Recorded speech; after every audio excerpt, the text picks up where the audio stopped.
All right. So we are super, super stoked because we have our Black girl doing shit somewhat in the flesh. Like she's here, she's not with us. She's in the Zoom screen and the boxes, but we are joined by Blair Imani. You go by pronouns she, her, and you are an LA Times bestselling author of your book, Read This to Get Smarter, an award-winning educator, historian, influencer. You also have authored Making Our Way Home and Modern Herstory. And the New York Times has praised you, saying you have a unique ability to create progressive lessons with vibrant visuals and a perky, quirky delivery. Your work centers around women and girls, global Black communities, and the LGBTQ community. And as an educator, an influencer, and a public speaker, you've just dedicated, I think, so much of your work to making the world a better place, amplifying voices.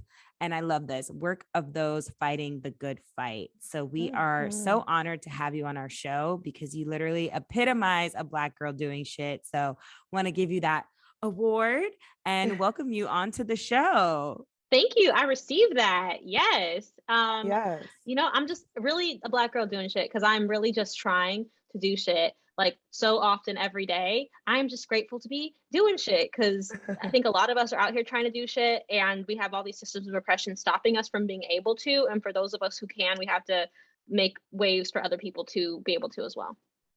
I love 1000%. that. And I particularly love the way in which you go about like kind of sharing, just getting people together in a very kind way. With love. I just did a lesson on that. I was like, with and love, I mean this with love. Mind your business. I love you.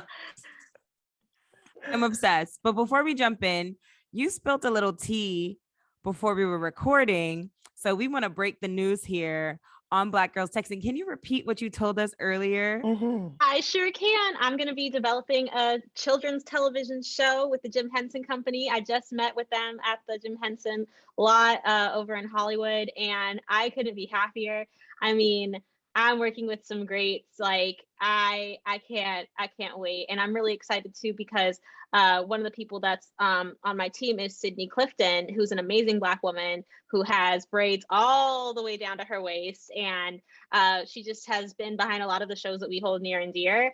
And so I'm really excited to be doing that, and then to not have to fight for Black folks to be part of it, for them to be part of it from the jump. Yes, congratulations. That part too.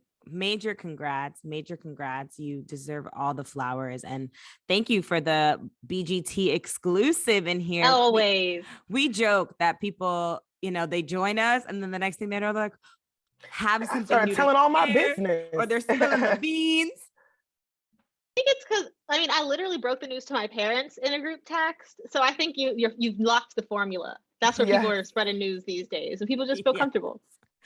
Exactly. The vibes. So we spoke about this a little bit earlier, but I would love to know more about your IG reels, Smarter in Seconds, and how you got started, because it is really just like a genius way to, I think, share things with folks with our sadly short attention spans, but in such an eloquent and like fun, educating manner. Like comprehensive. Yeah. Thank you. I think the first thing is that I have ADHD, and I've been diagnosed as having ADHD since I was 8. I've been on medication just about that long as well, and that works for me, but it doesn't always work for everybody. And there are some things that you can intervene with treatment and medication, but there's other things like my very quick ability to be super interested in something and then be super interested in something else.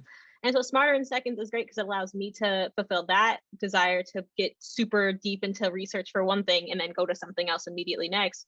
But also I think it's beneficial for folks who have ADHD or just who don't have a lot of time because of capitalism to do deep dives into different stuff. And so we do at least try to have 30 seconds, 60 seconds on different subject matter. And so it's been a really great way to break things down. The one that I'm most proud of, and the one that has been most popular this year, was the lesson I did with the Wampanoag Nation, who were the people who unfortunately encountered the Pilgrims and were trafficked and enslaved by the Pilgrims.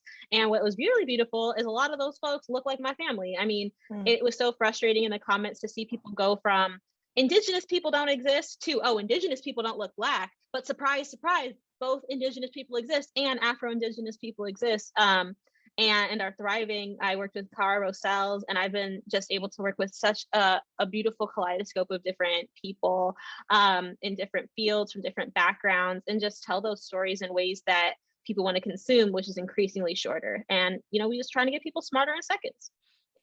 You answered my second question perfectly, which was going to be like, if you had a favorite or one that you feel is a must watch. And so boom, done.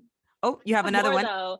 So Yes. I think the ones where I like tried to, like, that one was very, you know, intentional, very deep, and they're all very intentional, but I like when I can be like a little bit sassy at the same time.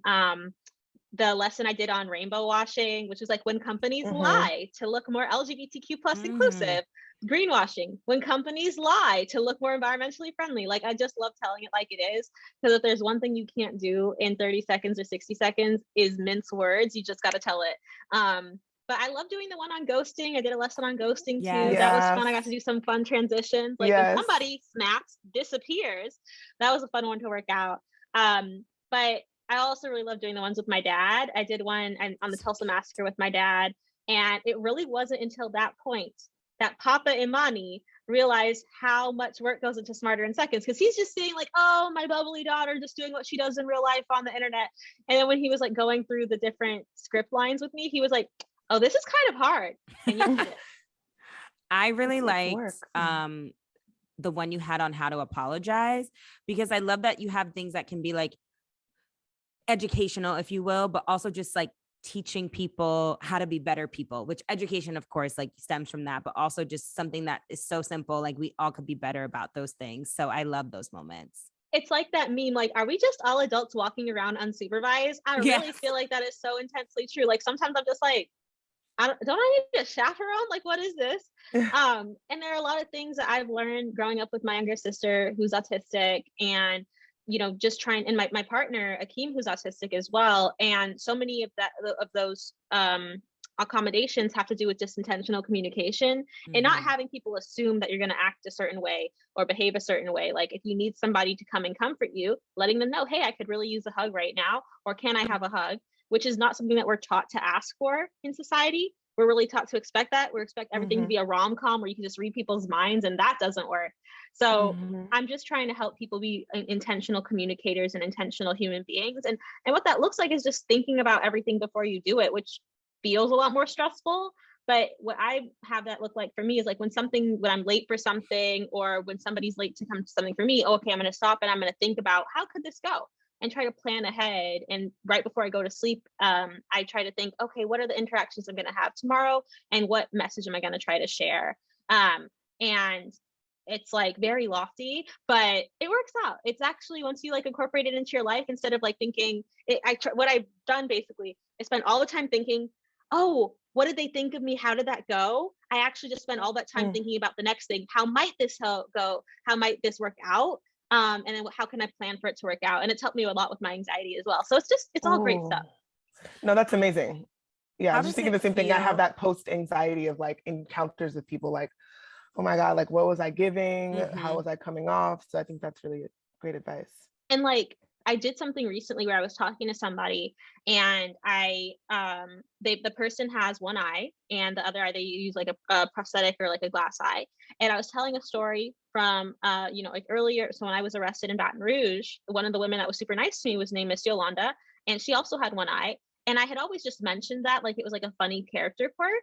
And then it was in that moment talking to somebody who had one eye where I realized actually it's kind of high-key ableist for me to describe that one thing about her as if it's like this weird oddball thing. And it was the most awkward thing in the world to stop and go, hey, so I just now realizing that it's likely pretty ableist of me to mention that. I've not told the story in front of somebody who had one eye, and I'm going to stop doing that. And I'm now like, it's basically like real-time accountability. And she was like, and she's becoming like a close friend of mine, or like we're getting closer and closer every day. But she was like, oh, that's totally fine. Like, I didn't see anything wrong with it. And I was like, I didn't either, but I didn't want to be like up at 3 a.m. thinking if I acted cringe, if I could just get ahead of it and be like, was this better? Was this just better of me to say like, was that weird? I'm going to not do that. Sorry that I was weird to you. Let me just handle it. And it's just, my life has been better. Yeah. I think curious, that's really though, refreshing. Sorry, Sade, like, just to hear you check yourself.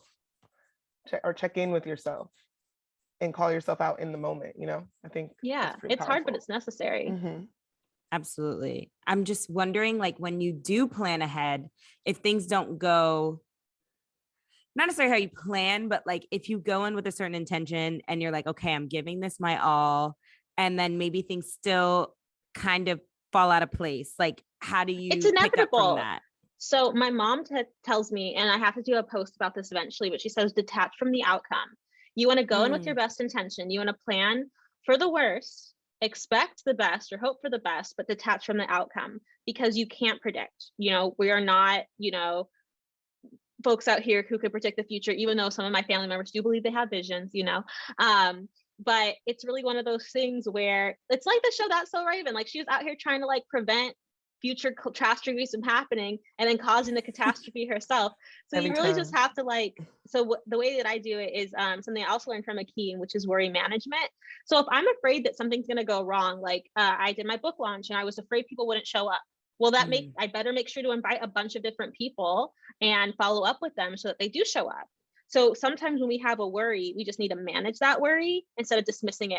Sometimes the worries are very, like they don't make no sense. Like, nobody likes me. Nobody's coming to this. It's like, okay, let's check in with myself. Have I been rude to people? Have I been horrible to people? Is that actually just my anxieties and my self-esteem that I need to work on in therapy? Or is it something that I could actually change? And, maybe I'm feeling guilty because I am not being the best person with people. And those are kind of the things. I mean, it's no perfect, I was telling my executive coordinator, Vita, today that I need to stop trying to make like rules for the universe and just kind of go with the flow. So sometimes that's the answer too. Oh my gosh. I was watching this YouTuber and she talks about like dealing with nasty messages. And she's like, people will say like, you're terrible. Like, no one likes you. And she's like, sometimes I literally have to be like, am I terrible? Does no one like me? Dude, it's so true. Because being an influencer, my biggest fear is being called a sellout. So I have to make sure I'm not selling out, which means I have to say no to checks when it doesn't align with my values. Yep. That's what you got to do. That is hard to do. It's expensive to do, but it's more worthwhile because people can't tell you you're a sellout if you're not selling out. Yes. Yeah, because even if they call you, you already know your truth, right? And I'd be like, actually, no. I texted my friend Shay and I said, Shay, should I do this? And Shay was like, no, that's some sellout shit. And I don't do it. I mean, it seems like that could be the formula right there. Guys might be onto something. You gotta have a friend that's gonna tell you to check yourself. I mean, ultimately it's your decision, right? You gotta have friends that's gonna root you on for whatever, like go off, girl, like you get it. Then you have to have some friends who'll be like, that's some bullshit. Think about that twice. And then you have to figure out based on your own, because nobody can do that spiritual homework for you. You got to do it yourself. Then you got to figure out what to do. If it's worth it. Yeah. And if it's worth it, let me work it. Put that thing down, flip it and reverse it, I'm obsessed with you. It's so crazy seeing your personality like come like actually in real time, because I've been watching so many of these reels and I'm like, oh, you're incredible. This might be too soon for Glynn. This might strike a chord, but we've been recently watching the new revamp of Sex and the City, and I don't know if you've seen it, listeners. Spoiler alert! Slight spoiler. Nothing that's too crazy, but basically, Miranda, a character on the show, is going back to school, and she's kind of like really leaning into these like cringy older white woman moments, like very cringy. But at the same time, she's trying to be like, but I learned not to do this. And like, I don't just want to be someone who wears the pink pussy hats, and like, I'm sorry, and like apologizing for everything and being really, really awkward. And it made me think of a lot of your work and even your book, Read This to Get Smarter, which is really intended to be like an approachable guide for people to be more socially conscious.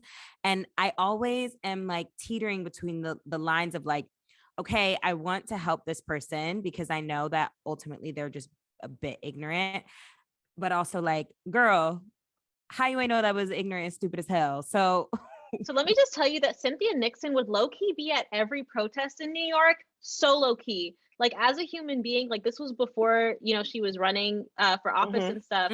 But like the woman that plays Miranda, I've met her many different times. Like, I actually have a picture with her.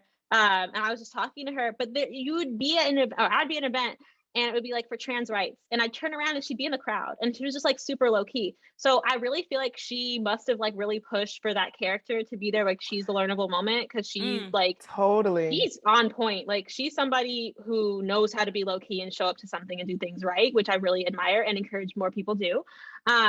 But I think that she's definitely probably trying to be like the teachable character. Yeah. Because at times it's like, gather yourself, get it together. Like if everybody's yelling at you that you need to not be transphobic, Dave Chappelle, then you should listen, you know, like instead of being like, well, come and teach me. It's like, you have so many access to resources. You have so much money.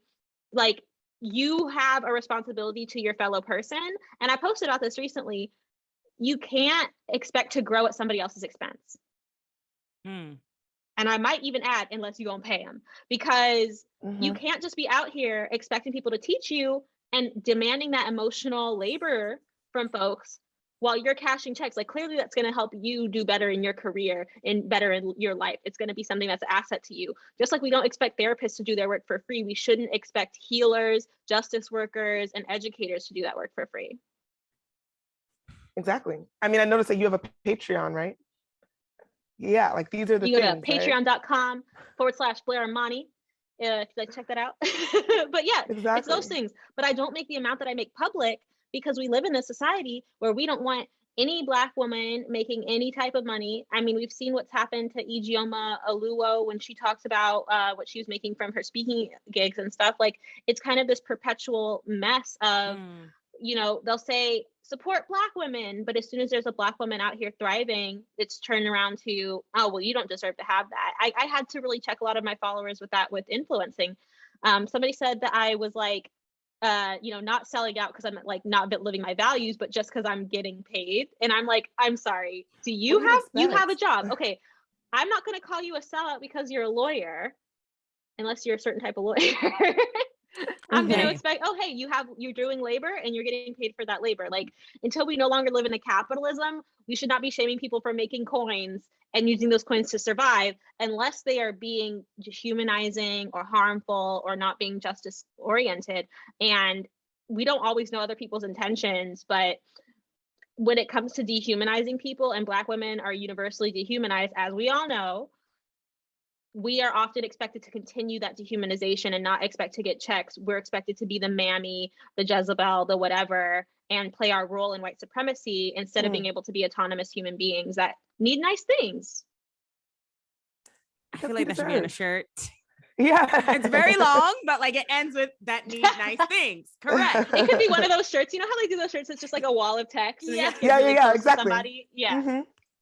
But then in bold, that need nice things on the bottom, because yeah, exactly to your point. I feel like people expect, especially if you do any type of like activism, that you're supposed to just be like walking around with like the same tattered t-shirt every day. And it's like, no, like you can speak up and stand in what you believe is right. And also like you should be paid for the work that you're doing. Like, or like, let's get really nitty gritty. Okay. You can be walking around looking cute. I'm much more concerned with somebody who's buying something from an ethical company that doesn't have a messed up supply chain. I mean, let's talk about Fashion Nova. Fashion Nova was called out for doing wage theft, where they were not paying their workers equitably. That same year, they gave how much money to the Black Lives Matter organization?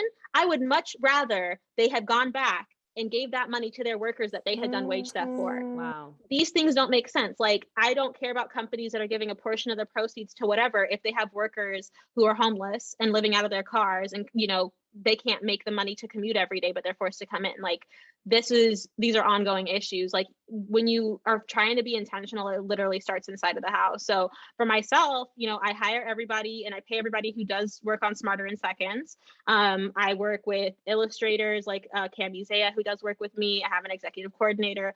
And it's like, with my executive coordinator, she has health insurance with me starting in January. And that was set up because if I'm trying to help you keep, if you're working with me and we're in a pandemic and I need you to be healthy and I need to be healthy, and if you get sick, I need to be able to make sure that as your employer, I'm taking care of you, especially in the US economy where healthcare is dependent on employment. Like, these things just don't make sense, where they have freelancers getting tested every, 2 weeks to keep everybody safe, but they're not paying for those tests. And so, like, I talk about socialism in my book, but you also got to live that life, you know? I would love to dig deeper into the world of socialism with you. It's not on It's my her favorite docket, but topic. you said my favorite word. Can we potentially do a quick Smarter in Seconds? Like, could you Love I that. potentially could. Let me give us grab like my book really quick. So I have a breakdown of socialism, communism, and capitalism. And I think those are very important things to break down separately because a lot of folks get very anxious. I mean, I have stats in here. And the reason why I don't really talk about how I discuss socialism in my book is because I wanted people to buy it. Right. And in the United States, I have a little stat where 42% of US citizens approve of socialism, but 91% of US citizens approve of the post office. So how we have 91% of people loving a socialist program with only 42% liking socialism? Make it make sense. The math ain't mathin'.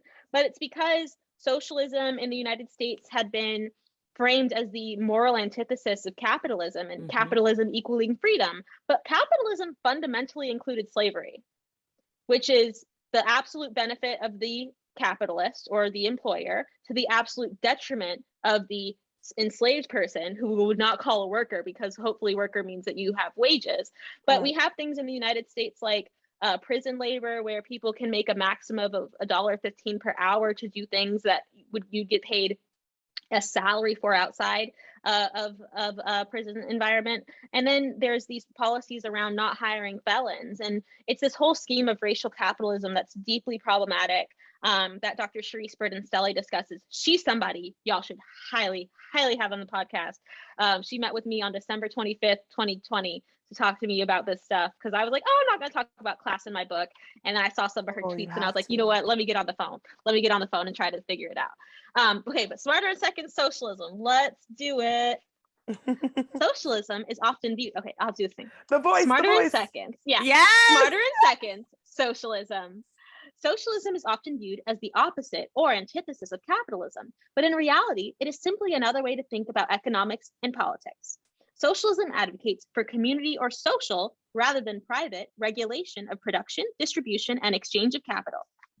It prioritizes all members of a society, as opposed to just a few ruling few, with all things created by that society being distributed to benefit all members of that community. It's important to note that socialism and communism, while related, are not the same thing. Communism is the organization of society without private property, class divisions, and labor divisions. Socialism is often considered to be the bridge between communism and capitalism because it is the organization of society based on limited private ownership, class divisions, and labor divisions. Smarter The more you know. The more you know. Smarter in Seconds. Thank you so much for doing that. I have the dream where we'll one day get to this like beautiful utopia, but like it's so crazy how much of like, I mean, if we take it back to like the Red Scare, McCarthyism, like everyone freaking out about communism, that it gave even socialism this, and like not it became just this that, dirty but the word. ways that it could append white supremacy, because in the United States, we don't just have capitalism, we have racial capitalism. And so if we have any type of politic that is not capitalistic, and as Kwame Ture says, every economic system must answer one fundamental question: who will own and control the wealth of the country? The question can only be answered in two ways. Either a few will own or everyone will own. It's as simple as that. But in the United States, everyone owning looks like white supremacy not being able to function as it does because everyone is not just white people, despite what the All Lives Matter crowd wants to say. Also, Chelsea, you heard that in the back. You heard the quote was from your Trinidadian fam. Get on board, Chelsea. That's our co-host. Oh my gosh. I really appreciate you for breaking that down for us. Everyone, if you are confused, you need to go get the book so you can get even smarter in seconds. And with that, I'm going to abruptly transition to my next question, but you said, wait, can I just ask a quick question, Sade? Yeah, of course. In your definition of smarter, like how do you define it, right? Because we're talking about emotionally smart, and yeah, I don't know if you could just. I got you. So basically, I'm not going to read you from my book, but it is in the book, which you can get at any place books are sold, audience. No pressure.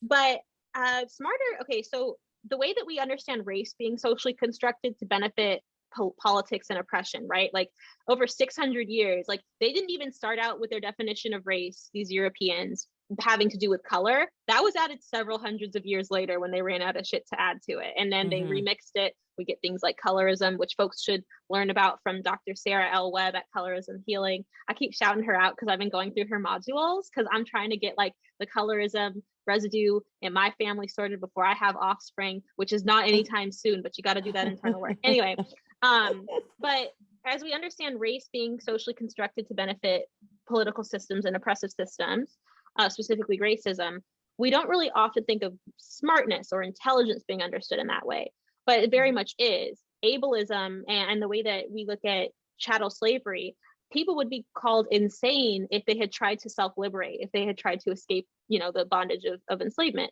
And so if we can understand that people are ascribed things like idiot, the R word, which I won't say, you know, insane, stupid, daft, fool, all of these things being understood kind of universally as somebody who is lesser.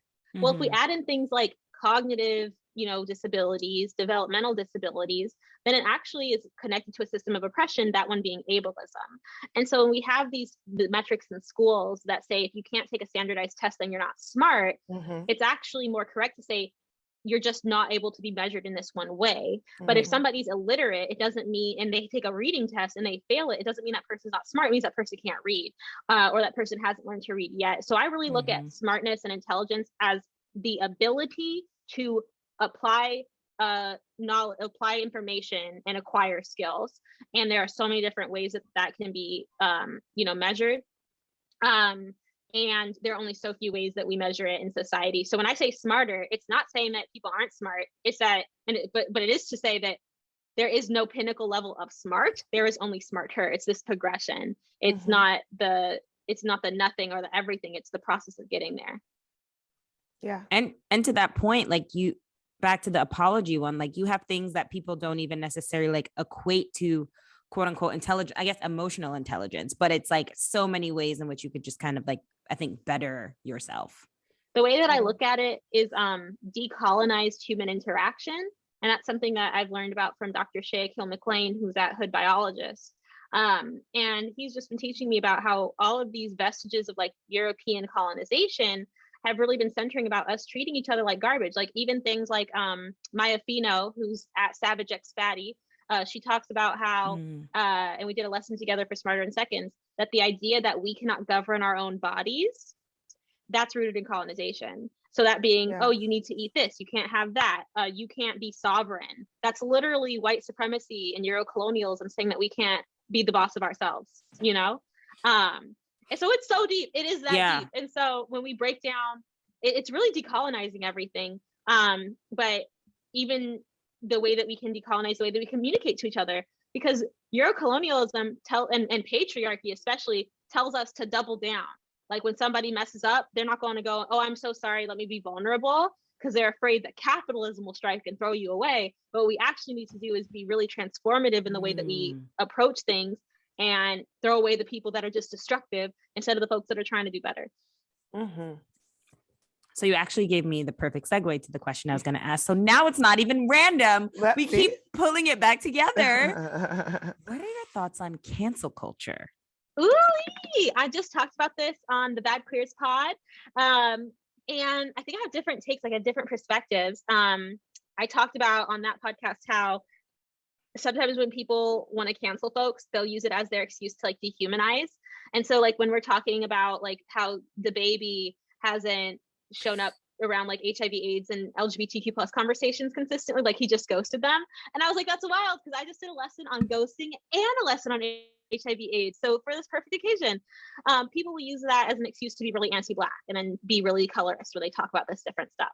I think that cancel culture, as we understand it, with people who just consistently are garbage and double down, whether it's patriarchs who are, you know, sexual predators, and there's no other way to like kind of take them down than to have a vocal uprising against them in that power dynamic. I think in that context, it's not even almost accountability culture, but it keeps getting framed as cancel culture. what I'll say is cancel culture is not people taking issue with somebody and then deciding to pull up everything in the kitchen sink and throw it at them. That's just bullying. That's not okay. Whatever, like, you know, however we understand cancel culture, I think if we can break it down into different components, it makes more sense. There's bullying, there's harassment, and then there's trying to reach somebody who has more privilege than you and has more power than you and is refusing to listen. So you're aiming to try to compel them to listen, whether it's through protest, whether it's through boycott, whether it's through a tweet thread. And then there's harassment, and people conflate the two.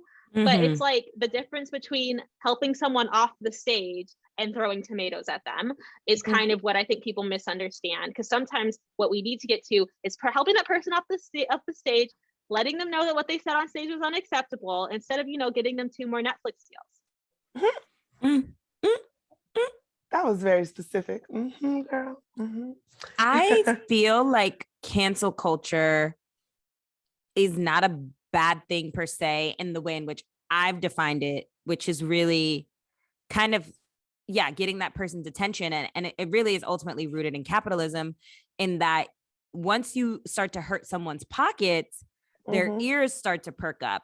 And I think that we should not continue to support people with our money when they don't align with our beliefs and our values. It just like doesn't make sense. It's like, why would I give money to like someone who's abusing me? Like it just like that logic doesn't make sense to me. Meanwhile, America continues to be the most abusive boyfriend any of us have ever had. I mean, oh my we God, out here having to give you how much taxes? Can we get reparations? If I didn't have to, right? A mess. But that's the other side of it, is that we have the dynamic of it hurting people's pockets, but then we have criminalization and policing. And I think that there's too many folks out here who talk about doing transformative justice who are very ready to throw people away, who are already dehumanized by other systems of oppression, and have the ability to grow and learn and change, and have demonstrated a willingness to grow and learn and change. But because all of us are out here traumatized, that grace and that mob mentality sometimes overtakes the grace that we could be extending. Absolutely. And that's a big distinction, I think, too, especially because I think a lot of people, when it is Black folks, especially Black men, it becomes this interesting dynamic where it's like, okay, the person is being canceled, but then people want to jump and be like, now they're being racist towards this person. And I'm like, no, like maybe some people are, but like, that's not the intention of what we're doing here. And the two quickly get conflated. And so that's why I really like you saying, like, pull them off the stage and versus the tomato throwing. But yeah, my thing is also people need to stay in their lanes. So when, you know, a certain someone, I really can't get into specifics anymore. Oh, I miss those days. But anyway, when a certain white woman comedian decided to come to a certain Black man comedian's aid, when he was being called out for being homophobic, this was before the pandemic, and had him on her show, that was not her place to do, because she wasn't the one who was being harmed. If somebody is harming the Black gay community, somebody from the Black gay community needs to be the one to mend those bridges. We don't need to have other gatekeepers who are who benefit too much from systems of privilege to come out here and being like, oh no, it's okay. I think it really actually, you know, I mentioned colorism earlier. I was called out by Darkest Hue, the page who does so much amazing work, because I was being out of pocket. I had said that light-skinned Black women don't have better things to say about colorism. You're just less threatened by us. That demonstrated, one, I'm exclusively thinking that I'm speaking to white people on my page, which is problematic. Two, and most importantly, there's nothing revolutionary about somebody who benefits from a system of oppression talking about that system of oppression. Like, that is not revolutionary. I did nothing to subvert anything. And like, I was doing the thing I was talking about while claiming to be against it. And I had all these white folks in my comments being like, yes, girl, you go. And I didn't even stop and reflect on how this is actually just perpetuating the problem. And so now whenever I mention colorism, I mention Dr. Sarah Webb and Darkest Hue as well, because that's where I've learned so much of what I needed to heal. And also, people shouldn't be listening to somebody who's my shade about colorism. They should be listening to folks who have the expertise and the lived experience when it comes to that. And so I got called out, and it was really difficult. It was really embarrassing, but I ultimately was just trying to do the right thing. And I was like, you know what, you're right. And I'm gonna take a step back. And I need to have a better appreciation that even as an educator, it's not my job to educate about everything, because there's also pain and trauma that comes with that. And so like, it wouldn't have been the place of a white woman to be like, oh, no, it's okay, Blair, don't feel bad. Because of course she's going to say, don't feel bad, because that's privilege. And I can't look at other people who are the same tone as me, who also benefit from colorism, to say it wasn't that bad. I need to look at like the tons of folks who are saying, nah, Blair, you need to take a step back, who experience and suffer from colorism, and listen to them. And so that's what I tried to do. I will say that I didn't do it fast enough, and that's part of the, you know, the hubris of privilege. But I think that it's been a constant reminder of like, I don't want to set myself up to be so far away from the point that I'm running right into it, you know? Right. And yeah, it's like, that's just, I think, what a lot of folks need to do. Like, the biggest part of cancel culture is that people, like, I don't think I was trying to get canceled. I think that people were trying to call me in. And if I decided not to be called in, then I could have been claiming cancel culture everywhere. But it really takes people being reflective, and you can't force people to do that. And that's maybe the most dangerous thing. Yeah. Shout outs to Darky Sue. She's come on the show. And yeah, we've learned a lot from that page. Thank you for sharing that. And I want to have you back on to talk about so many subjects. Like, you have no idea. This is like hopefully just the beginning. Before we wrap up, I'd love just for the listeners to just kind of learn more about, aside from your work, just like you as a person. And I love on your website that you kind of have this disclaimer, which I must read. You kind of have an FAQ page, and it says, just because we are curious does not mean we are owed answers about people's personal lives. As you look through the answers to these often asked questions, kindly remember that none of these answers are owed to you, which, yes, thank you very much. With that being said, I would love to just know more kind of about how you identify. I listened to your TED Talk, Queer Muslim, Nothing to Reconcile. You just talked about kind of like navigating one. I didn't know this, that you actually grew up Christian and converted to Islam, and just more about discovering and understanding your sexuality, and just where all these intersectionalities connect. And, you know, maybe there are other folks out there that identify with you, and I just love them to kind of like hear from you on that experience. Yeah, for sure. I think that so yeah, I definitely grew up in the Baptist church, going to Second Baptist down in Los Angeles. And that's so much a part of me. Like, one thing I love Islam. I love going to mosque. I do miss the gospel music. And I still be out here rejoicing. I love Stomp by Kirk Franklin. Oh my goodness. Yes. Classic. That's on all my playlists, and people look at my playlist on Spotify and they're like, Blair. And I'm like, I can't explain it. I can't. Jesus, your love is so amazing. It gets me high. Anyway, so like, you don't leave that stuff alone. And in Islam, we do love Jesus. You know, we have different beliefs about the deification of Jesus, but it's still very much a part of the faith. And so I grew up in a very affirming household. I came out to my parents when I was 15. My brother is also gay, and we both experienced this constant, like, intense affirmation from my mom of like, so are you coming out yet? So are you coming out yet? So it was kind of the opposite of what a lot of parents, unfortunately, in a lot of unaffirming environments that people are forced to grow up in because of these systems of oppression known as heteronormativity and cisnormativity. But when I came out, my mom was just very affirming. And I never grew up in an environment where people were, you know, telling us the lie that God doesn't love gay people, because God doesn't create things he doesn't love. And I think that when I converted to Islam, I was so confident being a Muslim. And then, of course, you have Islam, and then you have Muslims, just like you have Christianity and you have Christians, and you have, you know, Judaism, and you have, you know, Jewish folks. Like, you have the people who are aspiring to that belief, and then you have folks, and then you have the belief itself. And I was talking about this on I think some other discussion about how if we all wear the same perfume and we put it on everybody, and we understand this perfume being religion, say it's all the same religion, Islam number 5, and we put it all on ourselves, it's going to smell different on everybody, because we're all bringing our own oils and our own, you know, but in our case, baggage, trauma, personal understanding, everything else. That's a great way to look at it. I love that. And it's going to smell it's going to smell different on everybody. And so it's absolutely okay to remember that every Christian does Christianity differently. Every Muslim does Islam differently. And then Judaism is not just religious identity, it's also, ethnic identity. So there are, Jewish folks who don't practice at all. And these are just parts of who we are. And of course, those aren't the only 3 religions, but I do be talking Abrahamic quite frequently. And so I think that like, I have folks reach out to me all the time and they're like, Blair, how do you find peace? And I'm like, I find peace knowing that I breathe life every day. I'm a very religious person and I have the gift of life every day from Allah. And, I feel very comforted in that. I don't feel doubting of myself. The places I get that doubt from, it's from other people. And I know because of the way that our, belief system is set up, is that people aren't the ones judging me. They might be the ones judging me and shading me, but my soul is not on their, timetable. My soul is with Allah. And so I get very bold about that. That's another thing I learned from the Baptist church is that, sometimes you could throw a little religious shade at people and tell people to mind their own spirit. Ooh. Mind your spirit. Love. With love. And that's that on that.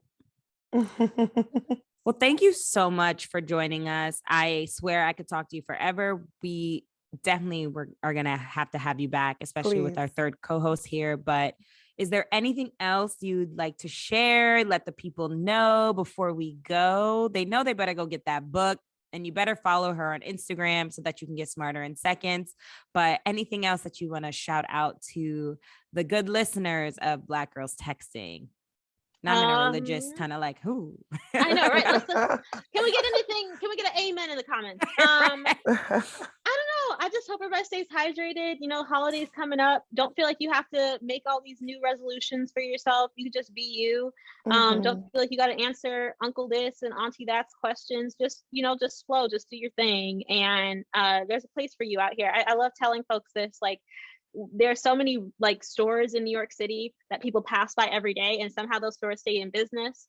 Sometimes because they're a front for drugs, but other times it's because they have an audience and there's always somebody out there who wants to hear a message from you. And it's really up to you whether or not you share it.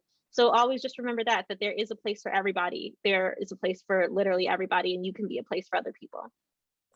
That's so beautiful. I love it. Can you tell I grew up in the church? Amen. Anyway. Amen. I'm like, amen. Hallelujah. Thank you so much. And you're welcome back anytime. Thank you. Toodaloo. Toodles.